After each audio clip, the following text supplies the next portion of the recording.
नमस्कार। अब तक हमें ज्ञात हुआ कि मानव शरीर में चक्र नामक 7 ऊर्जा के केंद्र होते हैं।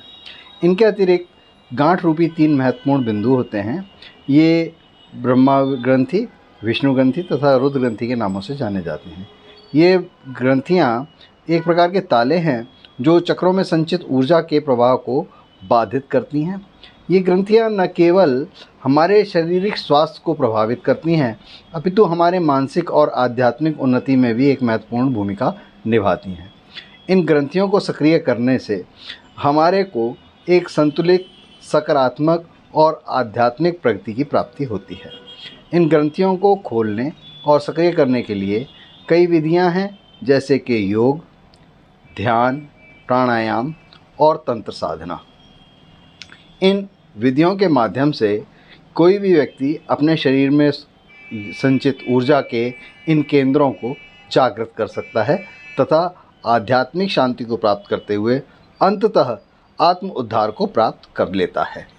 ब्रह्मा ग्रंथि मूलाधार चक्र के पास स्थित होती है। ब्रह्मा ग्रंथि का संबंध हमारे प्रारंभिक जीवन के ऊर्जा स्रोत से है। यह हमें भौतिक और मानसिक स्थिरता प्रदान करती है। ब्रह्मा ग्रंथि में व्यक्ति के जीवन शक्ति का संचार होता है। ब्रह्मा ग्रंथि हमें भोजन, आश्रय, संतान उत्पत्ति, कामुक सुख आदि बुनियादी आवश्यकताओं तथा अनेक भौतिक स्वार्थों से जोड़े रखती है। हठ योग में इस गांठ को खोलने के लिए मूलबंध और प्राणायाम का प्रयोग किया जाता है। इस ग्रंथि के खुलते ही व्यक्ति को सहज ही भय और स्वार्थ से मुक्ति इसके प्राप्त होती है। विष्णु ग्रंथि दूसरी है। विष्णु ग्रंथि यह ग्रंथि अनाहत चक्र के पास स्थित होती है। विष्णु ग्रंथि का संबंध हमारी भावनाओं और हमारे मानसिक संतुलन से होता है। यह हमारे प्रेम, करुणा और मानसिक क्षमता, सहानुभूति के केंद्र के रूप में कार्य करती है। हठ योग में विष्णु ग्रंथि को खोलने के लिए उड्डयन बंध का उपयोग किया जाता है।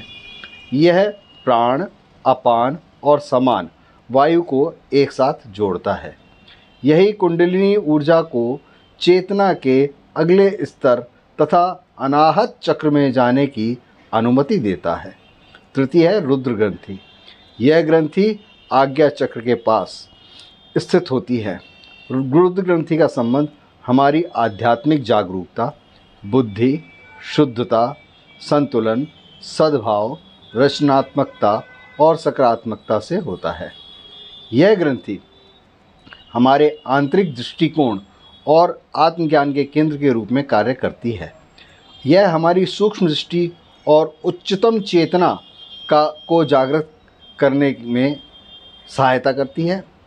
रुद्र ग्रंथि एक योगी के लिए वह अंतिम बाधा है जो उसे सर्वोच्चता से अर्थात परमात्मा से जुड़ने से रोकती है। रुद्र ग्रंथि की सक्रियता से व्यक्ति में आत्मज्ञान और आध्यात्मिक जागरूकता बढ़ती है। वास्तविकता के गहन सत्य का ज्ञान प्राप्त कर आत्म साक्षात्कार की दिशा में यही ग्रंथि है जो खुलने के बाद हमें अग्रसर करती है।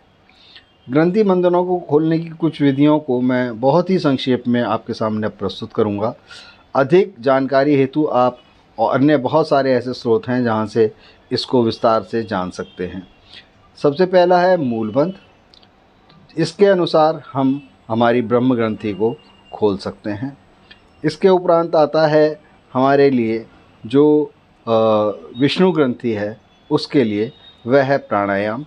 प्राणायाम के अभ्यास से हम अपनी विष्णु ग्रंथि को खोल सकते हैं तथा उड्डयन बंध इत्यादि का प्रयोग करना, तदोपरांत त्राटक विधियों का, ध्यान साधना का प्रयोग करना रुद्र ग्रंथि को खोलने में अत्यधिक सहायक होता है।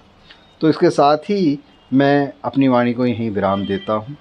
और इस प्रकार हमने ये जाना कि योगाभ्यास के द्वारा मानव शरीर में विद्यमान 7 चक्रों में संग्रहित सुप्त शक्तियों के अपार भंडार को ग्रंथियों के बंधन से मुक्त करके, जागृत करके, इसमें व्याप्त सूक्ष्म शरीर तथा उसमें भी व्याप्त सूक्ष्म चेतना का विकास करते हुए आत्मा का परमात्मा से साक्षात्कार संभव किया जाता है।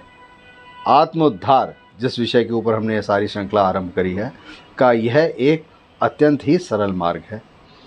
इसी के साथ वाणी को यहीं विराम देता हूँ। आपका बहुत बहुत धन्यवाद। नमस्कार। ओम शांति शांति शांति।